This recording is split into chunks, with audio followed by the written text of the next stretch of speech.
হাবিবা আক্তার, তোমার camera on করো, নাম, রোল নাম্বার বলো, বিভাগ বলো। 3007 ব্যবসা শিক্ষা। 3007। ওকে,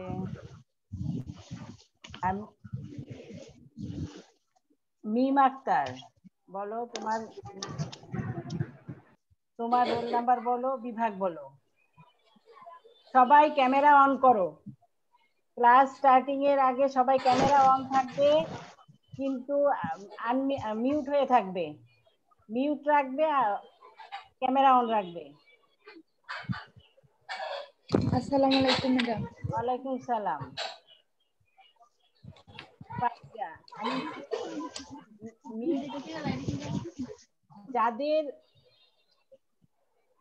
যারা মিউট আনমিউটে আছো না, মিউট হয়ে যাও।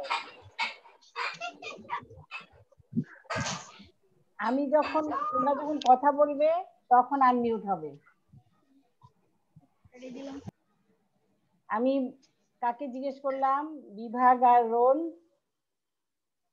তাবাসসুম মিম বলেছো 3021। জি মিস।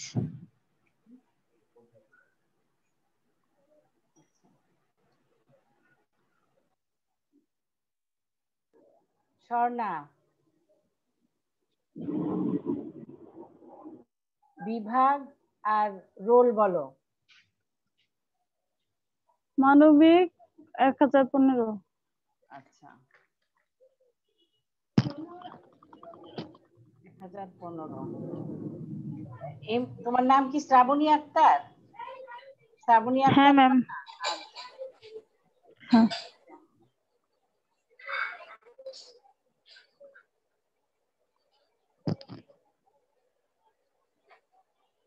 ফোনের নাম নিয়ে কে ঢুকেছো?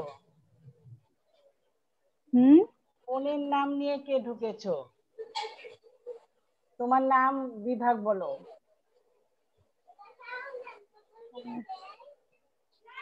নাবিলা। নাবিলা 1002। ওকে, থ্যাংক ইউ।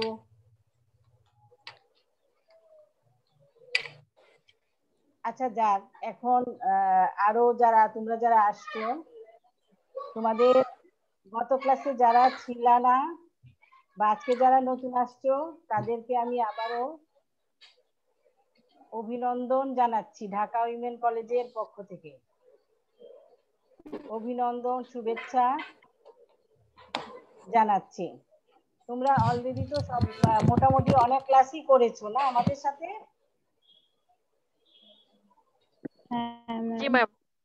আচ্ছা, কেমন লাগছে? যদিও আমরা কেউ অভ্যস্ত না এইভাবে, তারপরেও আমাদেরকে এইভাবেই করতে হচ্ছে। কিন্তু কিভাবে কতদিন আমরা এইভাবে থাকবো আমরা কিন্তু এখনো বুঝতে পারছি না, তাই না? এখন আমাকে বলো যে আমি যে ক্লাস স্টার্ট করার আগে, হ্যাঁ, সবাই এখন মিউট হয়ে থাকো। হ্যাঁ, আমাকে যখন প্রশ্ন করবে তখন আনমিউট হয়ে প্রশ্ন করবে। বুঝতে পেরেছো সবাই?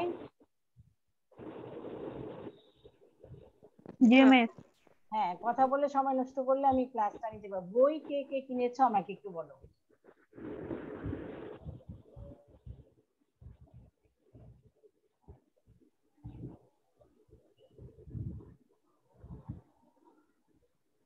যারা কিনেছো আমাকে একটু আনমিউট হয়ে বলো। না মিস, এখনো কিনিনি। একজনও কিনো নাই? না। আচ্ছা, যাই হোক, আমি বই না কিনলে তো আমি আসলে পড়া শুরু করতে চাচ্ছি না তোমাদের, কিন্তু তারপরেও আমাকে আজকে যে ক্লাসটা আমি শুরু করব, হ্যাঁ, প্রত্যেকেই স্ক্রিন শেয়ার করে রাখবে। বুঝতে পারছো সবাই? স্ক্রিনশট নিয়ে রাখবে।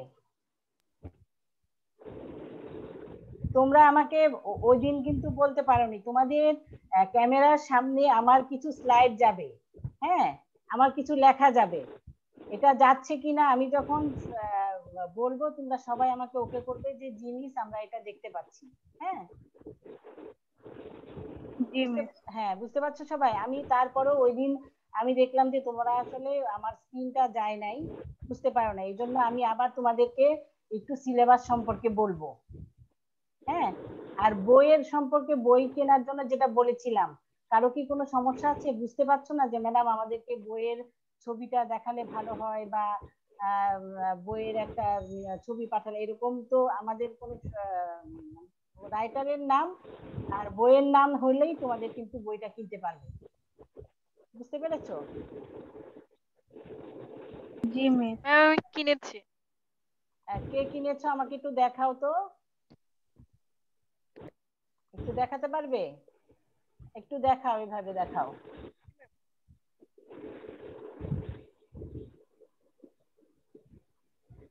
ইসরাত জাহান, তোমার ক্যামেরা জি অন মিস। করো, ক্যামেরা অন করো।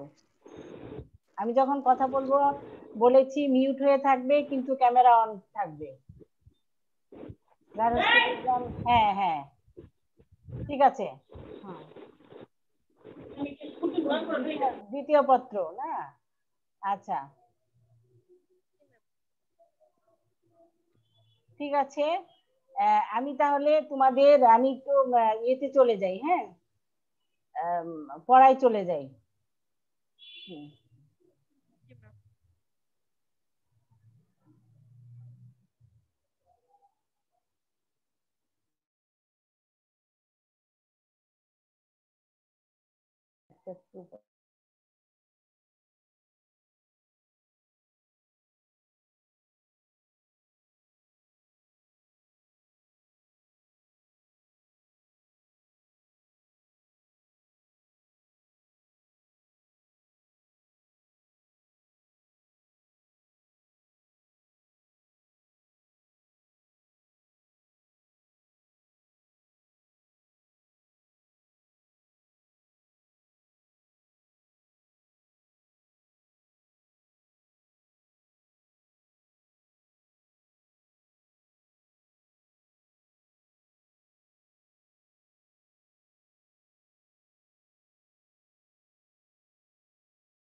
এখন তোমরা দেখো যে তোমরা কি স্ক্রিনে কিছু দেখতে পাচ্ছ তোমাদের মোবাইলে বা ল্যাপটপে? জি মিস। কি লেখা আছে একটু বলো তো। ঢাকা উমেন কলেজের অনলাইন ক্লাসে সবাইকে স্বাগতম। আচ্ছা, সবার এখানেই গিয়েছে? জি মিস। আচ্ছা, এখন দেখো যে ঢাকা উইমেন কলেজের পক্ষ থেকে তোমাদেরকে সবাইকে স্বাগতম, অভিনন্দন আমি জানিয়েছি। আজকে তোমাদেরকে যে বিষয়টি নিয়ে আমি আলোচনা করব, গার্হস্থ্য বিজ্ঞান। হ্যাঁ, এটা খেয়াল রাখবে, তোমাদের গার্হস্থ্য বিজ্ঞান আবার আমাদের অনার্স যখন হয় এটা গার্হস্থ্য অর্থনীতি হয়ে যায়। আর হচ্ছে বিষয় কোড 273। যদিও আমি এখানে দিয়েছি যে বাংলাদেশের ঐতিহ্যবাহী বস্ত্র সম্পর্কে আলোচনা করব, কিন্তু আমি তোমাদের বস্ত্রের ইতিহাস নিয়ে আজকে আলোচনা করব। কারণ ইতিহাস যদিও তোমাদের এখন এই সিলেবাসে নেই, প্রথম স্টার্টিং এই হচ্ছে ঐতিহ্যবাহী বস্ত্র নিয়ে আলোচনা। আর ইতিহাসটা আমি তোমাদেরকে আমি বলবো। আমি তোমাদের সাথে আছি চাঁদ সুলতানা, সহকারী অধ্যাপক, গার্হস্থ্য অর্থনীতি বিভাগ, ঢাকা উইমেন কলেজ। সবাই আমার নাম জানো? জি ম্যাম। আজকে যারা ক্লাস করছো? আচ্ছা, এখন দেখো আমি আজকে তোমাদের সামনে, সেদিন মনে হয় যায়নি, সিলেবাসের যে অংশটুকু আমি আবার সিলেবাস সম্পর্কে একটু বলে তারপরে আমি তোমাদের বস্ত্রের ইতিহাস সম্পর্কে আলোচনা করব। এখানে দেখো প্রথম পত্র, যে আনমিউট হয়ে আছে একটু মিউট করে ফেলো, আমার কথা শুনতে পারবে। হ্যাঁ, মিউট হয়ে যাও সবাই। আর কোনো প্রশ্ন থাকলে আমাকে আনমিউট হয়ে প্রশ্ন করবে। দেখো সিলেবাসের প্রথম পত্র হচ্ছে গৃহ ব্যবস্থাপনা ও গৃহায়ন। আর খ বিভাগে হচ্ছে বস্ত্র ও বয়ন শিল্প। তোমাদের স্ক্রিনে দেখো গিয়েছে এটা? স্ক্রিনে গিয়েছে? আচ্ছা, সবটা স্ক্রিন শেয়ার করে শর্ট দিয়ে রাখো তোমরা। হ্যাঁ, কারণ এই বস্ত্র ও বয়ন শিল্প যেটা ফার্স্ট পেপারে আজকে খ বিভাগে, এইটা হচ্ছে আমি পড়াবো। আর গৃহ ব্যবস্থাপনা ও গৃহায়ন হচ্ছে আমাদের যে সেদিন তোমাদের সাথে পরিচয় হয়েছিল বিভাগীয় প্রধান জিনাত ফারজানা ম্যাডাম পড়াবে। বুঝতে পেরেছো? এখন আমি তোমাদের দ্বিতীয় পত্রে যাচ্ছি, যে দ্বিতীয় পত্রে তোমাদের কি আছে।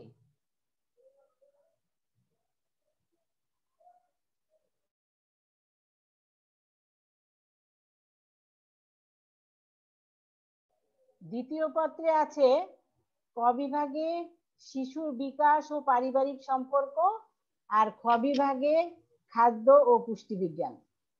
এখন আমাদের যে বিষয়টা হচ্ছে যে আমরা আজকে আমি প্রথম পত্র নিয়েই তোমাদের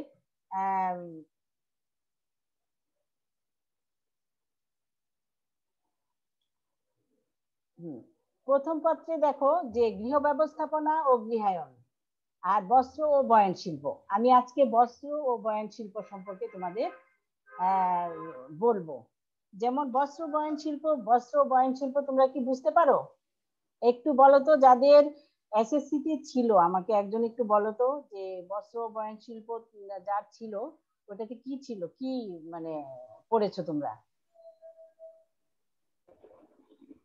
বলতে পারো?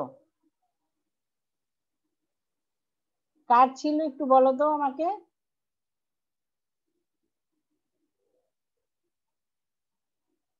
ফাইজা আক্তার, আমাকে শুনতে পাচ্ছ সবাই? জি মিস।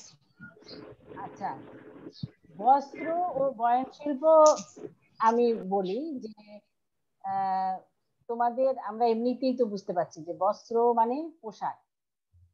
হ্যাঁ, এখন আমি তোমাদের বলবো যে পোশাকের ইতিহাস, যে আমরা এই যে পোশাক প্রত্যেকটা জিনিসেরই একটা ইতিহাস থাকে, প্রত্যেকটা জিনিসেরই ইতিহাস থাকে।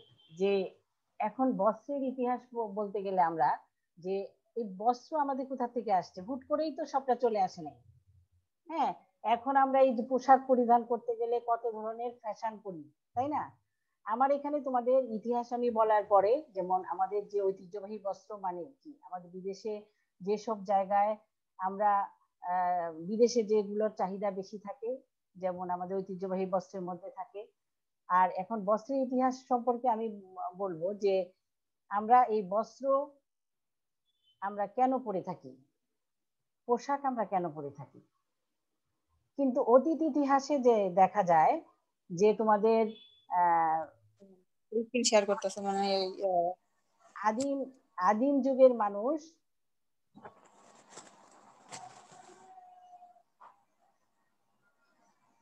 যুগের মানুষ কি করতো, পোশাক পোশাক পরতো না। ওরা কি করতো, বনে জঙ্গলে বসবাস করতো। আমি জাস্ট একটু বস্ত্রটা আমরা কিভাবে পেয়েছি সেই ইতিহাসটা আজকে একটু বলবো তোমাদের। তোমরা একটু মনোযোগ দিয়ে শোনো সবাই, আর মিউট হয়ে থাকো। যেমন আদিম যুগের মানুষ কি করত, যে কোনো পোশাক পরিধান করতো না, কিন্তু ওরা গুহায় বনে জঙ্গলে বসবাস করত। কিন্তু এক সময় যখন দেখলো যে আসলে শীত, তারপরে হচ্ছে পোকামাকড়ের আক্রমণ থেকে রক্ষা পেতে হবে, তো গুহায় যখন ওরা সারাদিন বনে জঙ্গলে চলাফেরা করার পরে গুহার ভিতরে যখন ওরা রাতে বিশ্রাম নিতে আসে, তখন এক সময় দেখলো যে ঘরের এক কোণে বড় মাকড়সা। আমরা কিন্তু সব সময় দেখি ঘরের মধ্যে যে মাকড়সা অনেক সময় জালির মতো আকার ধারণ করে। হ্যাঁ, তো ওখান থেকেই তারা চিন্তা করলো যে কিভাবে আমরা আমাদের এই শীত, তারপরে হচ্ছে তোমার পোকামাকড়ের আক্রমণ থেকে আমরা রক্ষা পেতে পারি।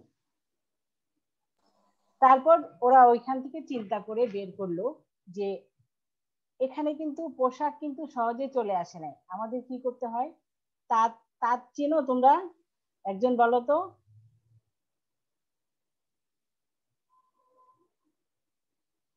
রুবিনা আক্তার। তাঁত চিনো? জি মিস। তাঁত সম্পর্কে একটু বলো তো, তাঁত চিনো কিনা? তাঁত দেখেছো কখনো? আচ্ছা, যাই হোক, কারণ কেউ বলতে পারছো না, কারণ এই তাঁত ছাড়া কিন্তু আমাদের পোশাক তৈরি করা যায় না, বা বস্ত্রের যে কাপড়ের যে উৎপাদন, এটা কিন্তু করা যায় জি না। ম্যাম চিনি। হ্যাঁ হ্যাঁ, কারণ এই তাঁতের মধ্যেই কিন্তু বুনন করা হয়, এবং তারপরে ওখান থেকে কাপড়টা বের হয়ে আসলে আমরা সেটা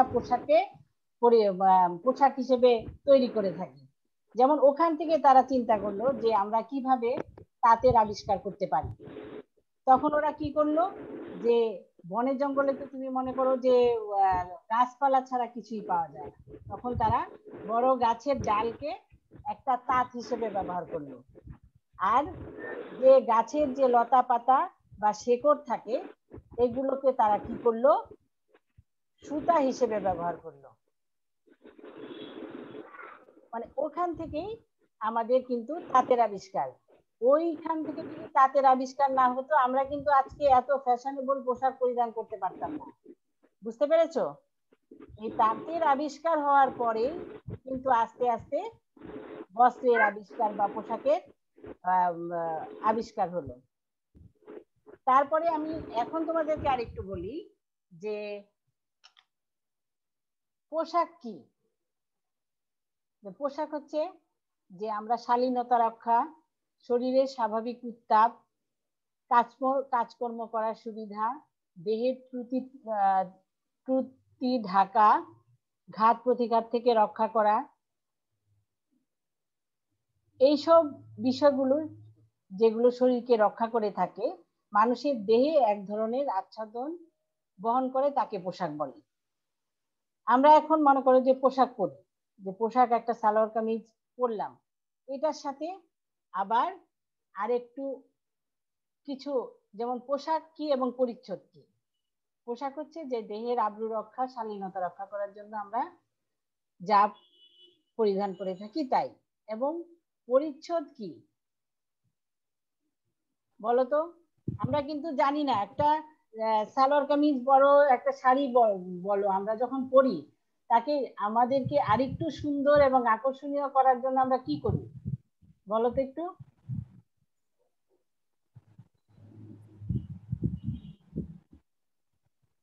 আমরা কি করি বলো? আমরা বিভিন্ন ধরনের, আমরা কি, পোশাককে নানা রকম ভাবে মানে ডিজাইন করি বা হচ্ছে। না যেমন মনে করে একটা অবশ্যই আমি অনেক কিছু পড়াবো এটার মধ্যে তোমাদের, এবং ফ্যাশন স্টাইল থেকে শুরু করে তোমার বস্ত্র তৈরি, তারপরে কাটিং, তারপরে হচ্ছে তোমার অনেক বিষয় থাকবে পোশাকের। যেমন এখানে দেখো যে আমরা কিন্তু এটা পড়ার বিষয় আসে, যে এখন আমি একটা সালোয়ার কামিজ বানালাম, এটার সাথে কি শুধু এক জায়গায় গেলে শুধু জামা কাপড় পরে চলে যাব?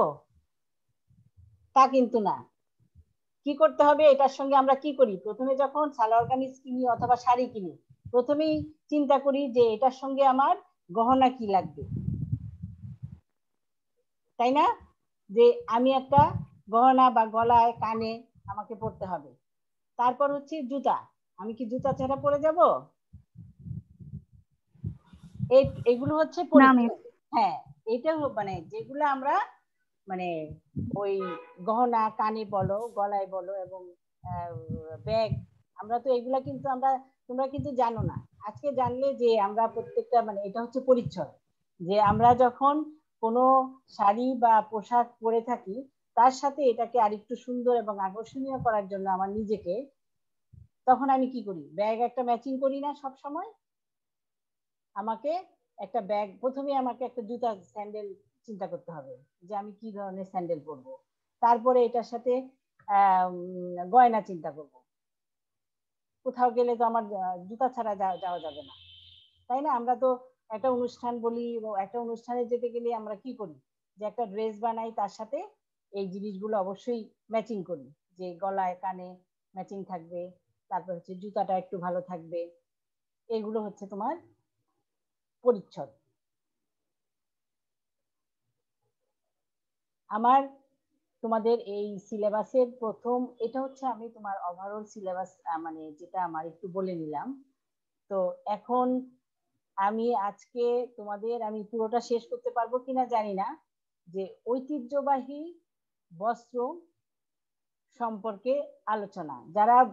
যাদের কাছে বই আছে তারা একটু দেখো, যে আমি পরে আমার সেকেন্ড পেপারে আমাদের আছে যেটা, দেখো যাই হোক আমি আবার একটু বলে নেই, যে যেমন এখানে যে গৃহ ব্যবস্থাপনা আছে, আমরা যারা হোম ইকোনমিক্সে পড়ি আমাদের কিন্তু সমস্ত জিনিস মানে গৃহ ব্যবস্থাপনা থেকে শুরু করে পোশাক পরিচ্ছদ, তারপরে হচ্ছে দ্বিতীয় পত্রে আছে শিশুর বিকাশ ও পরিবার শিশুর বিকাশ, তারপরে হচ্ছে খাদ্য ও পুষ্টি বিজ্ঞান।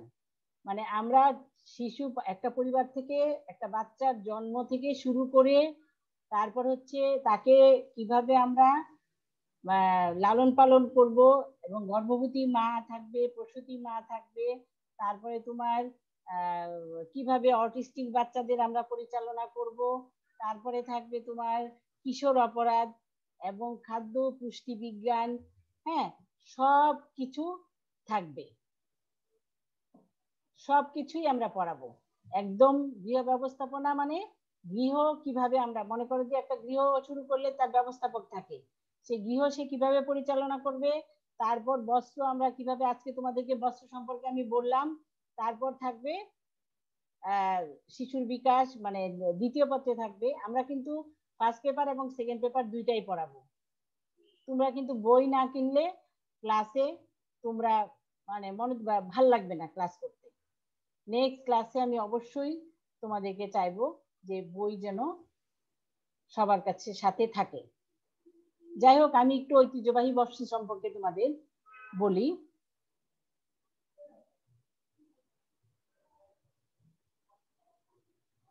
হ্যাঁ, এখন ঐতিহ্যবাহী তোমাদের সিলেবাসের প্রথম চ্যাপ্টার হচ্ছে ঐতিহ্যবাহী বস্ত্র।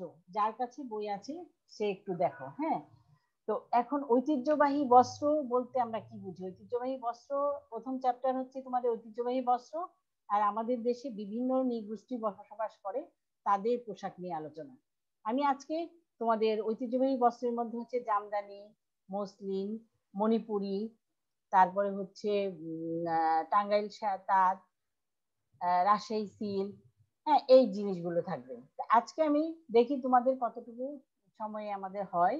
যেমন ঐতিহ্যবাহী বস্ত্রের মধ্যে যেটা আছে আমার স্ক্রিনে, সবাই আপাতত যারা বই কেনো নাই এইটুকু পড়লেই হবে, স্ক্রিন শর্ট নিয়ে রাখবে।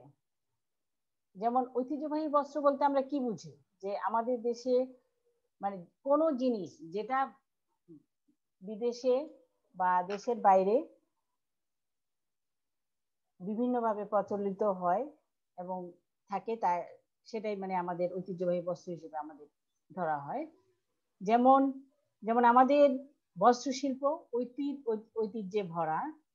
প্রাক শিল্প বিপ্লবের যুগে বাংলাদেশ ছিল পৃথিবীর শ্রেষ্ঠ বস্ত্র শিল্প কেন্দ্র।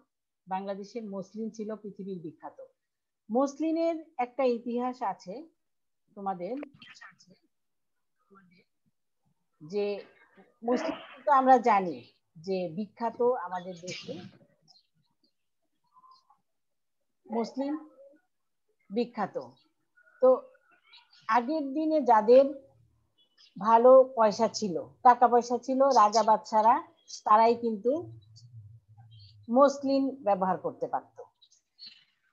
তোমরা এটা জানো? একজন আমাকে একটু বলো তো, রুবিনা আক্তার, রুবিনা, হ্যাঁ বলো, মসলিন সম্পর্কে কি জানো? যে মসলিন আমাদের দেশের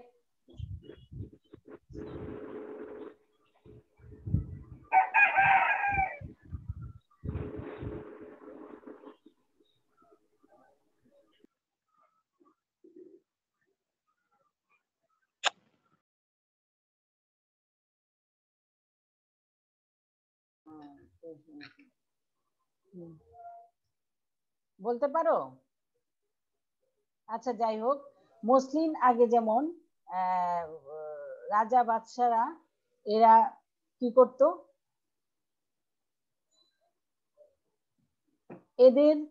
এরাই ব্যবহার করতে পারত। যেমন মসলিন কি ছিল, অনেক দামি ছিল, আর একটা আংটির ভিতর দিয়ে তোমার পরিচালনা করা যেত, যে এমন ছিল। কিন্তু এখন কিন্তু মসলিন আমরা অত দামিও না, আমরা কম দামেও পাই, এবং কম দামে আমরা সবাই সব ধরনের আমাদের দেশে কিন্তু উচ্চবিত্ত, মধ্যবিত্ত, নিম্নবিত্ত তিন ধরনের মানুষ বসবাস করে। কিন্তু এখন আমরা কিন্তু সবাই চাইলেই মসলিন ব্যবহার করতে পারি। মসলিন আমাদের একটি ঐতিহ্যবাহী বস্ত্র, যেটা আমরা সব সময় যে কোনো একটা অনুষ্ঠানের জন্য আমরা আমাদের কালেকশনে রাখতে পারি। এখন দেখো যে আমি আজকে ঐতিহ্যবাহী বস্ত্র সম্পর্কে তোমাদের বললাম, নেক্সট ক্লাসে আমি ঐতিহ্যবাহী বস্ত্রের প্রথম যে এটা থাকবে, এটা হচ্ছে জামদানি। এই জামদানি সম্পর্কে আমি তোমাদের আলোচনা করব। এখন আমি 5 মিনিট সময় তোমাদের দিলাম, যে বার তোমরা নিজেরা আমাকে একটু প্রশ্ন করো, যে আমি যতটুকু পড়িয়েছি সেখান থেকে দেখো যে তোমাদের কোনো সমস্যা আছে কিনা।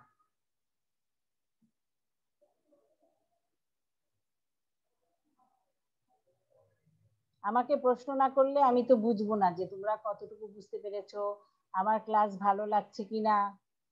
বলো।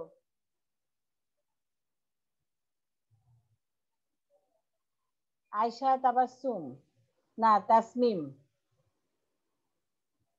বলো একটু, একজন আনমিউট হয়ে কথা বলো। এতক্ষণ ম্যাম আমি বুঝতে পেরেছি। তাই ক্লাস জি ভালো ম্যাম। লাগছে? এভাবে ক্লাস করতে ম্যাম তোমাদের ভালো লাগছে, ভালো লাগছে? না কোনো সমস্যা হচ্ছে না। সমস্যা হচ্ছে জি না? না আমি ম্যাম। আমি যতটুকু বললাম তো ইতিহাস বললাম তোমাদের। আর এখন আমি নেক্সট ক্লাস জি থেকে ম্যাম। আমি আর ক্লাস আমি ইয়ে করবো না তোমাদের। আমার এখানে স্ক্রিনে যা থাকবে সেটা শর্ট করে নিয়ে রাখবে, এবং আপাতত বই না কেনা জি পর্যন্ত তোমরা এটাই পড়তে থাকবে। আর জানো তো তোমাদের প্রশ্ন কেমন জি করে ম্যাম। হবে, প্রশ্নের ধারা তো জানো, যে সৃজনশীল আর অবজেক্টিভ এভাবেই থাকবে। হ্যাঁ, এখানে একটা ম্যাম কয়টা সৃজনশীল থাকবে, কয়টা অবজেক্টিভ থাকবে? তোমাদের 25টা, আর আমাদের হচ্ছে সব সাবজেক্টের মতো না, আটটা থাকবে। তোমরা সেখান থেকে 5টা আনসার করবে, যেহেতু তোমাদের একটু ব্যবহারিক আছে। 25 জি নাম্বার, ম্যাম। হ্যাঁ ব্যবহারিক আছে তোমাদের। ব্যবহারিক ম্যাডাম তো আমরা এখন আর আপাতত কোনো ক্লাস তোমাদের সাথে থাকবে না। হ্যাঁ, তো আমরা কিছু ক্লাস নেওয়ার পরে হয়তো তোমাদের ব্যবহারিক তো প্রথমেই করানো যায় না, কিছু ক্লাস হওয়ার পরে হয়তো ব্যবহারিক ক্লাস শুরু হবে তোমাদের। জি ম্যাম। বুঝতে পেরেছো সবাই? এখন আম, জি ম্যাম। হ্যাঁ, এখন একটু বলো, আমাকে প্রশ্ন করো যে ম্যাডাম এটা না, তোমরা যদি ওকে করো তাহলে আমি ক্লাস আজকে শেষ করব। আমি আজকে খুবই খুশি হয়েছি যে তোমরা এতজন প্রেজেন্ট আছো ক্লাসে, এবং নেক্সট ক্লাস থেকে আমি যেগুলা পড়াবো বই না কিনা পর্যন্ত তোমরা ওইখান থেকেই পড়তে পারবে। বলো জি একটু। ম্যাম। হুম। কেউ তো রেসপন্স করতেছে না, হ্যাঁ, তাই তো সবাই তো দেখতেছি। মিউট। কেন ক্লাসে পড়ালে ম্যাডামকে এক প্রশ্ন করতে না, যে ম্যাডাম কি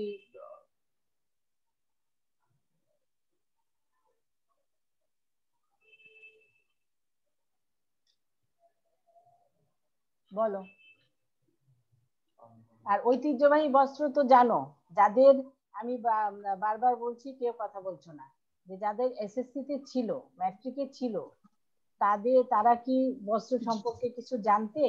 কার ছিল একটু আমাকে বলো, জি ম্যাম। কার ছিল একটু বলো তো, নামটা বলে বলো। ম্যাম আমার ছিল। কে তুমি, নামটা একটু বলো বাবা। আয়েশা তাসমিম। আচ্ছা, আয়েশা তাসনিম। তাহলে কি বস্ত্রের ইতিহাস সম্পর্কে তোমরা কি তখন সিলেবাসে একটু ছিল? জি ম্যাম।